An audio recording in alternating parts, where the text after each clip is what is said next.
one of the most popular TV shows, sitcoms of all time in the UK has been The Vicar of Dibley.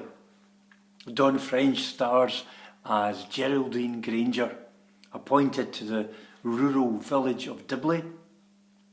And since she first appeared on the TV screens, there have been endless repeats of that show. And as the years have gone on and as the cast have got older, obviously no more new episodes. Until a few months back, when producer Richard Curtis came out with a short series of wee episodes. It was called The Vicar of Dibley in Lockdown. Now, as many of the cast are now old, and as some have even died, there weren't many folk from the original series featured. It was mainly just Dawn French herself. I don't know if anyone saw this, the Vicar of Dibley in Lockdown. Personally, I've always thought the show was quite good, but I didn't think it was great in that particular format, and I didn't think it was particularly funny. But in one scene, there's an interesting exchange that takes place between Geraldine and a group of kids in the class at school. She's a local vicar and she's invited in to talk to the children in the school. And they started talking about Jesus and miracles. And Geraldine points out, as they're talking, the greatest thing that Jesus did was raise a man back from death. His friend Lazarus, who died, and he raised him back to life. And one of the children says, one of the girls says to her, "So Jesus did that just once? If I could do that, I wouldn't do it just once. I would do it all the time, not just once." And then all the other kids get behind her and they start to enthuse about that, enthusiastically agree with her. And they turn on Geraldine. So why didn't Jesus do that more than once? Why would he only do it once? And at this point, the Vicar of Dibley pulls a distorted face and pretends that her screen has frozen so that she can't speak and she can't say anything anymore. And then finally she reaches forward and she presses a button to leave the Zoom meeting. So those kids at school raised a question that Dawn French ducked. She didn't have an answer to that. Maybe we should take a second to consider it ourselves. If we had the power to bring someone back from dead, would we not use it for everyone? And why not? Lazarus may have been raised from death, but nobody thinks he's alive now. Lazarus isn't here. He's dead. He went on to die, and we know that because we all go on to die. Our bodies can't keep living in the same way forever. Bringing everyone back to life again, and again, would mean that the existence of humans on this planet would become impossible. It would be unsustainable. There'd be too many people. It also would imply that the life that we live here is all the life that there is. Our bodies are designed to be limited.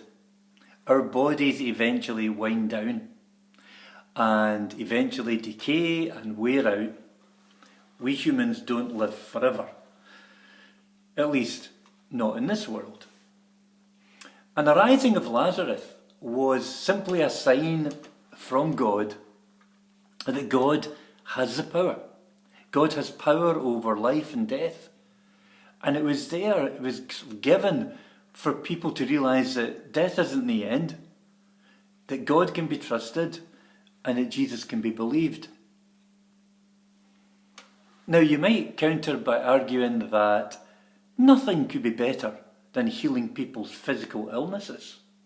Nothing could be more important than that. Well, there are actually some things that are more important than a man who lived 2,000 years ago in history, who healed a lot of people in his part of the world. Jesus had a job that was even more important than that. He had a job to change the entire world, to bring a message that would spread around the entire world, to bring a message that would last forever and would change lives and make our human societies better when we respond to it. And Jesus was ploughing a lone furrow here because nobody else had the job that he had. He didn't select this particular job from the local job centre in Capernaum. There was no written job description for the post of Messiah. So he had to work out his life and his job on the hoof. And for him that meant escaping the crowds, and sometimes even his friends, for short periods of time, to reflect and to speak to God in prayer and to get guidance and direction and to sort out priorities. There's lots of good things I can do, but what should I do? What's God calling me to? Jesus had to think about this stuff very, very seriously. And in our readings today, he goes out to a lonely place just to get some peace and to pray and to marshal his thoughts. His mission has only just begun. He's just starting out. He's got a couple of followers to come with him.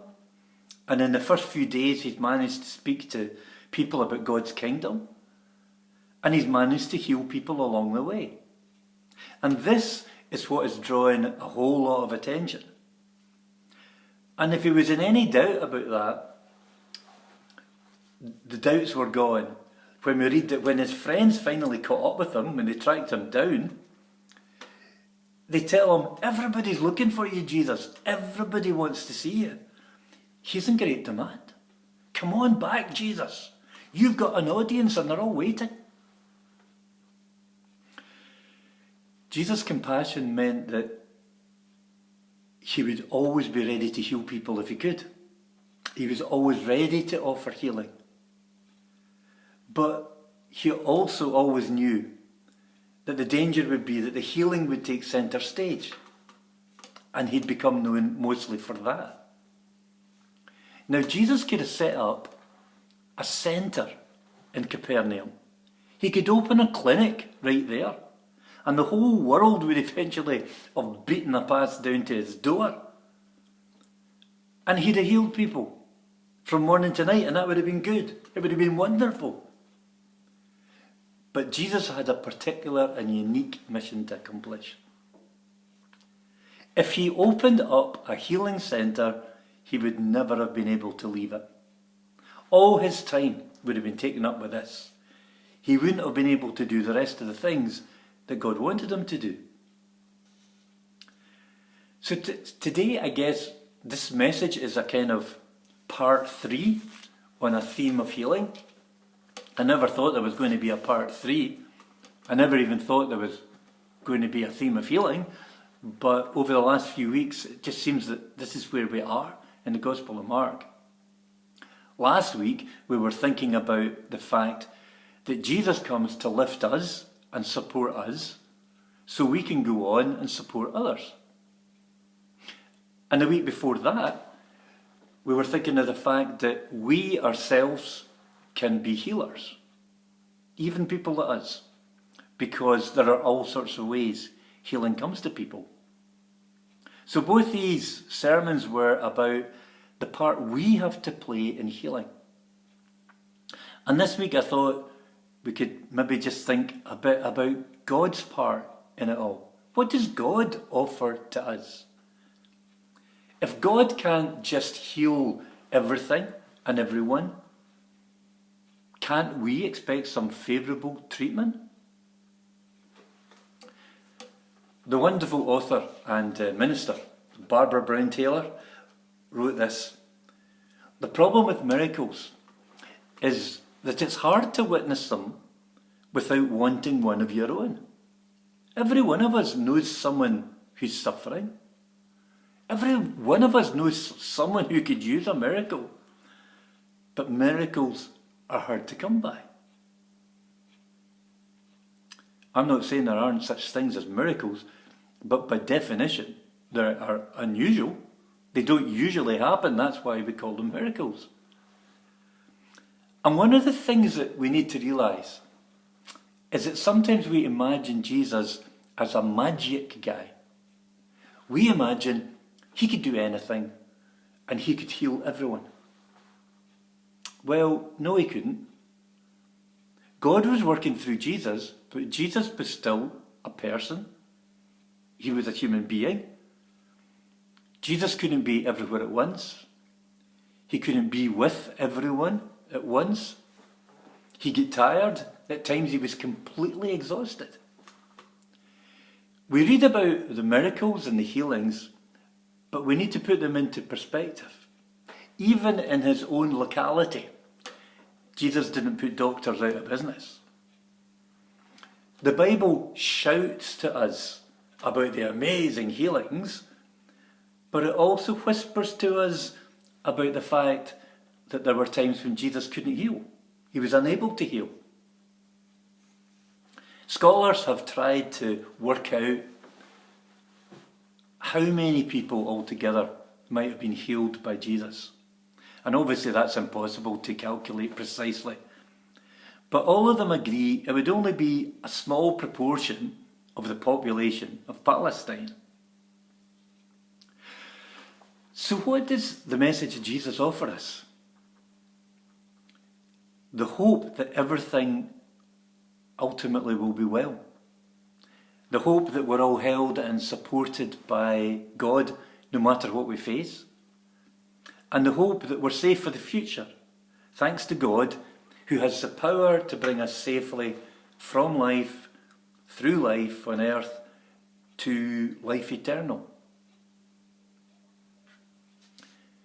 Let me tell you a story. There was a man called William Sloane Coffin. It's an amazing name, William Sloane Coffin. So with a name like that, he ought to have been an undertaker. But he wasn't an undertaker, he was the next best thing, he was a minister. He was the senior minister of Riverside Church, which was a very large congregation in New York City. And he and his family experienced a terrible tragedy when one of his children was killed in a car crash. This was his son, and he was aged 24, and he was killed in this car crash. And 10 days later, this man, Coffin, stood up in the church to deliver a eulogy for his own young son. And in amongst all the things he said this: "In my intense grief, I felt some of my fellow reverends, not many, and none of you, thank God, were using comforting words of scripture for self-protection, to pretty up a situation whose bleakness they simply couldn't face. But like God herself, Scripture's not around for anyone's protection, just for everyone's unending support." And that's what so many of you understood so beautifully.